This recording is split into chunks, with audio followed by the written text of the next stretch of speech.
Ces Bleus qui ont eux aussi leur petite victoire. Depuis 16 mois, en effet, les forces de défense camerounaises vivent une nouvelle ère où l'honneur, l'éthique et le professionnalisme sont les maîtres mots. Administrateur civil principal, Joseph Betiasomo, 58 ans, est entré au gouvernement le 2 octobre 2015 pour prendre en main les forces de défense nationale engagées depuis 2014 dans une guerre sans merci contre la secte islamiste Boko Haram. Fin octobre 2015, après une mission de prise de contact et d'inspection en zone de conflit dans les régions de l'Est et de l'Extrême Nord, le MINDEF prend des sanctions disciplinaires exemplaires à l'endroit de certains militaires reconnus coupables de faits graves avérés contre l'honneur et l'éthique des forces de défense. Et si le MINDEF s'est sanctionné quand il le faut, il sait, selon plusieurs témoignages recueillis dans les casernes, reconnaître et récompenser les efforts et mérites par des promotions en grade supérieur, des distinctions honorifiques, des témoignages de satisfaction. La même embellie s'observe au ministère des Enseignements secondaires que dirige Jean-Ernest Masséna-Ngalé Bibé depuis le 2 octobre 2015. Son action, au sens le plus large du terme, porte désormais un label mobilité vers les enseignements secondaires de deuxième génération. L'enseignement de deuxième génération se démarque des enseignements classiques par l'élaboration des programmes d'études dont l'approche tienne compte des réalités socio-économiques du pays et des objectifs de développement durable, l'utilisation des stratégies pédagogiques efficaces et appropriées. Serge. Nous sortons de ce journal, Aimé Catherine Moukouré avait tout un dossier spécial ce matin consacré à la lutte contre la corruption au Cameroun. Ce que pensent les Camerounais, c'est bien entendu à lire dans le journal Le Bi-hebdomadaire, la météo ce matin. Nous quittons la météo en petite une pour retrouver le journal L'Œil du Sahel. Lui, là-bas, parle encore des Lions indomptables du Cameroun en disant clairement que cette Coupe d'Afrique des Nations édition 2017 fait déjà 5 trophées. Mais la grande une va nous intéresser pour ce grand hommage qui est rendu à l'armée camerounaise, le général Kodi, honoré par la nation. Le chef de l'État a présidé vendredi la cérémonie d'hommage militaire aux victimes. C'était dans une atmosphère lourde, chargée d'une vive et suffocante émotion, nous dit l'Œil du Sahel, que l'armée camerounaise, sous la conduite de son commandant en chef Paul Biya, a rendu hommage vendredi dernier aux officiers qui ont perdu la vie le 22 janvier 2017 dans un crash d'hélicoptère près de Bogo. La cérémonie relative a mobilisé l'essentiel des dignitaires de la République et les chefs des missions diplomatiques, les gradés de l'armée camerounaise, ainsi qu'en impression aéropage de personnalités diverses exposées au cœur de la place d'armes du quartier général à Yaoundé. Les dépouilles des illustres disparus ont été recouvertes du drapeau national. Autre moment important, celui où le président de la République s'est incliné devant les corps des officiers disparus après avoir procédé à la remise des médailles de la Croix de la valeur militaire à titre posthume, avec citation à l'ordre de la nation au général de division Jacob Kodi, avec citation de l'ordre des armées au général de brigade Alphonse Kameni, enfin avec citation à l'ordre de l'armée au capitaine Aurélien Brice Chindamou Lakam et Basile Souloukna Ngrassou. Le journal qui parle toujours de ces hommages nous envoie dans la ville de Ngaoundéré qui a salué la mémoire du général Kodi. Depuis le chef-lieu de la région de l'Adamawa, les populations ont témoigné leur respect à l'illustre disparu. Dans le cadre de la bataille de cette lutte effrénée contre Boko Haram, à Kerawa, 2 attentats suicides déjoués par les comités de vigilance. Cette fois-ci, c'est une victoire pour les comités de vigilance du côté de Kerawa. Au petit matin du 3 février 2017, des jeunes femmes kamikazes se sont infiltrées à Kerawa dans l'arrondissement de Kolofata. Nous rappelle l'Œil du Sahel de ce jour. Leur objectif, la boucherie, et donc les nombreuses femmes qui à cette heure de la journée viennent faire des achats. L'accoutrement des suspects a éveillé l'attention des membres du comité de vigilance qui se trouvaient non loin de la boucherie. Elles ont donc été interpellées, mais au lieu de s'arrêter comme cela est la règle et d'attendre la fouille sur place, les 2 kamikazes ont plutôt choisi de foncer droit vers les éléments de la défense populaire. C'est alors que les membres du comité de vigilance ont ouvert le feu dans leur direction. Une a été mortellement atteinte et s'est écroulée sur place. La deuxième a cherché à prendre la poudre d'escampette en direction du Nigeria, d'où elle était venue, mais a finalement explosé quelques mètres plus loin, juste après la rivière qui sépare les 2 pays. Au pied de une du journal L'Œil du Sahel de ce matin, on va parler de Septentrion, une enquête qui est menée sur les différentes permanences des partis politiques, ce qu'elles valent. Allez donc lire pour comprendre davantage comment sont meublées ces différentes permanences. Nous quittons L'Œil du Sahel pour la nouvelle expression de ce matin. Le journal va nous parler de la situation dans les régions anglophones, donc du sud-ouest et du nord-ouest Cameroun, en disant ce matin que les syndicats des enseignants suspendent la grève. La grève qui paralyse le fonctionnement des écoles depuis plus de 2 mois, d'après la nouvelle expression dans le communiqué signé à cet effet par la Cameroon Teachers Trade Union, la Teachers Association of Cameroon, la Presbyterian Education Authority Teachers Trade Union et la Baptist Teachers Trade Union of Cameroon. Les syndicats à l'origine de la grève demandent aux enseignants anglophones de renouer avec les enseignements dès ce lundi 6 février 2017. Seuls 4 des 6 syndicats ont signé ce communiqué. La Catholic Education Workers Trade Union et la National Union of Teachers ne se sont pas fait représenter. Par ailleurs, les vice-présidents de ces 2 syndicats qui n'ont pas signé étaient présents lors de la restitution de ce document au gouverneur de la région du Nord-Ouest, Adolphe Lélé. L'Afrique, approchée par la nouvelle expression, ces vice-présidents ont simplement dit qu'ils sont d'accord avec la suspension de la grève et que leur statut n'autorise pas les vice-présidents à signer en lieu et place des présidents absents. Au bas de une de ce journal, on parle de cet hommage rendu aux vaillants soldats de l'armée camerounaise quand Paul Biya sort de l'immobilisme. La nouvelle expression indique clairement ce matin que pour des rares fois, le chef suprême des armées a rempli personnellement un devoir jadis confié au ministre en charge de la défense au Cameroun quand les décorations suscitent véritablement une polémique. La nouvelle expression de ce matin nous parle Paul Biya, en vrai commandant en chef des armées. Il s'est rendu au quartier général des armées dans une posture républicaine dans laquelle on aimerait souvent le retrouver lors des tragédies nationales, dit le journal, qui nous parle d'une source d'inspiration, de solidarité de la nation, de reconnaissance. En faisant ses adieux à ces 4 officiers morts pour la patrie, le chef de l'État a tenu à assurer leur famille de sa proximité. Elles peuvent compter sur moi pour veiller à l'application des dispositions de la loi sur les pupilles de la nation. Ce deuil est celui de la nation tout entière, a-t-il déclaré. Le journal La Nouvelle Expression nous parle ce matin de réveiller la conscience civique et patriotique. Le chef de l'État a encouragé les familles et les soldats face à cette perte qui touche le commandement direct de la lutte contre Boko Haram.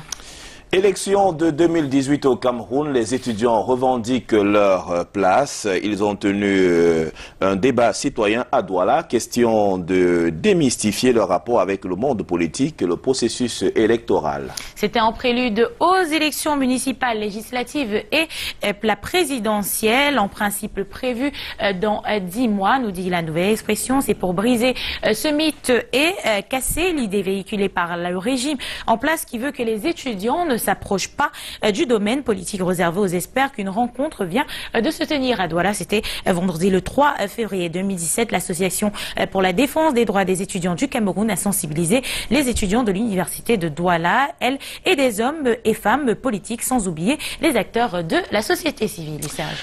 On va lire tout de même cette autre information que vous retrouverez dans le journal La Nouvelle Expression de ce matin en parlant du e-commerce, comment maximiser la vente des journaux. Et justement, pour sortir de cette revue de presse, avec le journal Anecdote ce matin qui revient sur la crise anglophone en parlant de manière particulière du ministère de l'élevage, le ministère de l'Agriculture et du Développement rural revient sur la crise anglophone. Il tombe les masques avec une image du ministre dont le chef de ses départements ministériel Henri Yeba ici, et tout à côté on parlera de la reconnaissance.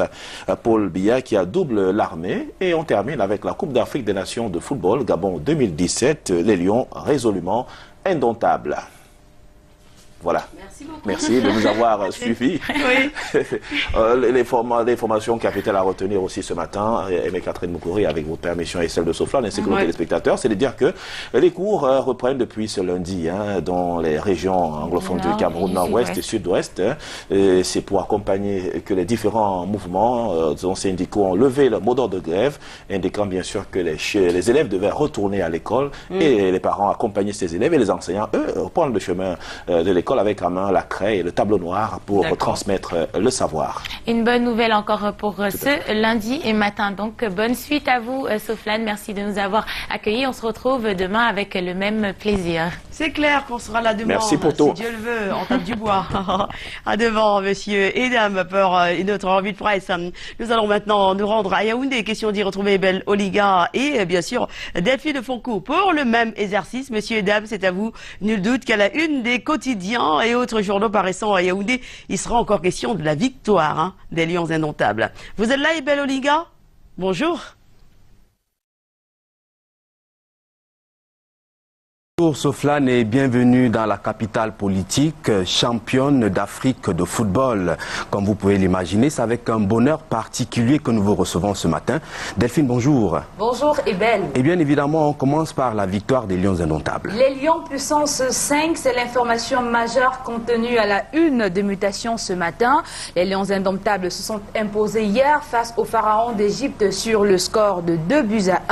Désormais, le maillot de la sélection nationale de football du Cameroun portera 5 étoiles, synonyme d'autant de titres comme champion d'Afrique. Les Lions indomptables représenteront donc le continent africain à la prochaine Coupe des Confédérations qui se tiendra en Russie du 17 juin au 2 juillet 2017.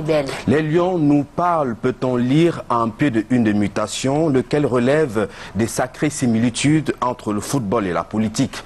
La belle aventure des Lions sans nom à la CAN 2017 est une grande école de sagesse et d'humilité, un magnifique exemple de patriotisme et de combativité. L'on peut gouverner avec du neuf, avec une nouvelle mentalité, avec une nouvelle génération qui ne demande qu'à être mise à l'épreuve, le pied à l'étrier, avec des repères et des boussoles. Gabriel Abouensam, qui signe cette tribune libre, ajoute que l'un des reproches faits au renouveau repose sur le difficile renouvellement des cadres. Une fois encore, les Lions nous parlent et n'arrêteront pas de nous parler, Delphine. Le quotidien de Xavier Messé nous informe également ce matin que la grève des enseignants anglophones est suspendue. Les syndicats initiateurs de l'arrêt des activités dans ce corps de métier ont remis un document signé dans ce sens au gouverneur du Nord-Ouest le samedi 4 février dernier.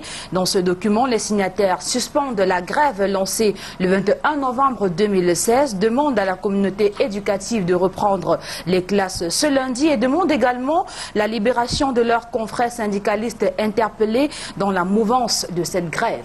L'intégralité de la déclaration qui suspend la grève des enseignants dans la zone anglophone est proposée ce matin par The Guardian Post. Le sujet fait d'ailleurs la une du quotidien de Nga Christian, lequel précise que cette levée de bouclier est survenue après la rencontre entre le syndicat des enseignants anglophones et le gouverneur Adolphe Lélé-Lafrique de la région du Nord-Ouest. Une décision saluée par les deux parties qui avaient jusqu'ici, et ce depuis 2 mois, des sons de cloche dissonants. Dissonant aussi la sortie du consortium qui propose à la levée de suspension de grève signée vendredi dernier. L'information barre la une du journal de Horizon qui nous fait savoir que le consortium déclare illégal le document remis au gouverneur de la région du Nord-Ouest par les 4 syndicats d'enseignants au sujet du retour dans les salles de classe ce lundi des grévistes. Le journal de Horizon ouvre à ce propos une réflexion en page 11. Qui sont les vrais sécessionnistes? Avec bien sûr une lettre ouverte à Peter Mafani Moussongué, à lire également Delphine. Confusion dans le nord-ouest et le sud-ouest Cameroun au sujet de la suspension de la grève des enseignants anglophones. The Voice nous fait savoir ce matin que la décision du 4 février de certains syndicats d'enseignants qui annulait la prolongation de 2 mois de la grève a bouleversé les populations de ces 2 régions. Cette décision a été rendue publique après que les syndicats d'enseignants ont décidé de suspendre la grève et appellent enseignants et élèves à reprendre le chemin de classe ce lundi 6 février. De Médian dit ce matin que l'élite du sud-ouest se déchaîne sur les ressortissants du nord-ouest résidant à Boya. Ces derniers sont accusés d'entretenir le bras de fer contre les appels du gouvernement à un retour au calme dans la crise anglophone. L'élite du sud-ouest les accuse également d'être les meneurs des villes mortes dans leur paisible région. Au cours du meeting qui s'est récemment tenu à Boya, sous la conduite du sénateur Moussongué, l'élite du sud-ouest a exigé à leurs frères du nord-ouest d'arrêter d'envenimer les leurs qui ne veulent qu'une vie paisible dans leur région, Delphine. Des tâches nous fait remarquer que Moussongué et son équipe appellent à un nettoyage éthique. L'ancien Premier ministre vient d'écrire une lettre ouverte dans laquelle il encourage les parents d'envoyer leurs enfants à l'école dans le nord-ouest et le sud-ouest du Cameroun. C'est à lire dans les colonnes du journal The Times Journal. Pile ou face constate tout simplement que le sud-ouest lâche le nord-ouest. Le journal de Roger Ntede dit que toute l'élite du sud-ouest s'est soudée autour de Peter Mafani Moussongué pour sensibiliser les populations de leur région sur la gravité des débordements de ce qui était considéré au commencement comme une simple grève de revendication sociale. Le sénateur, ancien locataire de l'immeuble Étoile, a mis en garde les récupérateurs impénitents, ceux des Bamenda entre guillemets qui oseraient encore tenter quoi que ce soit, rencontreront le roc impitoyable partout où ils pointeront encore leur nez dans le sud-ouest. Fin des citations. À lire également la tribune de maître Ruben Honoré Nsoubaï qui pense que Chantal Biya, au vu de son aura, doit descendre sur le terrain pour calmer les populations de Boya et de Bamenda. Toujours dans les colonnes de Pile ou Face, la méthode et l'effet Barganguele pour une police émergente. Sous la plume du directeur de publication lui-même, on apprend que parler de l'accomplissement total des missions régaliennes de la police camerounaise serait prétentieux et insidieux. Toutefois, les chantiers de dynamisation et de perfectionnement sont sur les rails. Et donc, l'ère Barganguele ouvre la voie de l'espoir pour une police républicaine et responsable, n'en déplaise Delphine. Le soir fait ce matin des révélations inédites au sujet de la crise anglophone. Ces éclairages sont de Pierre Ella, l'auteur du livre Dossier noir sur le Cameroun. Il donne de comprendre cette crise dans toute sa dimension phénoménologique. J'y arrive. Le journal d'Amon Bianda parle aussi des lions indomptables du Cameroun, les rois d'Afrique, et dit qu'au moment où le peuple tout entier s'attendait le moins, les lions reviennent au-devant de la scène pour se hisser au sommet du football africain. À lire dans les colonnes du tri-hebdomadaire Le Soir. Monsieur le Président, les Camerounais attendent un signal fort. C'est pas moi qui le dis, mais la une du journal La Nouvelle de ce lundi matin qui a consacré 3 pages pour remuer dans tous les sens l'activisme observé depuis le début de cette crise par les leaders sécessionnistes. La Nouvelle qui nous apprend également que certains activistes anglophones ont été reçus le 1er février dernier à Londres par le Parlement britannique, demandent face à cet entêtement effréné à Paul Biya de réagir. Quelques pistes de solutions sont d'ailleurs proposé dans ce dossier. Et toujours à la une du journal La Nouvelle, cette question, elle circule dans les journaux depuis quelque temps. Christian Toumis, sapeur-pompier au pyromane. Le journal questionne le rôle trouble du cardinal à la retraite depuis le début de la crise anglophone. Delphine peut terminer avec le journal La Nouvelle. Voici au ministère des Finances la liste des retraités protégés par les réseaux mafieux.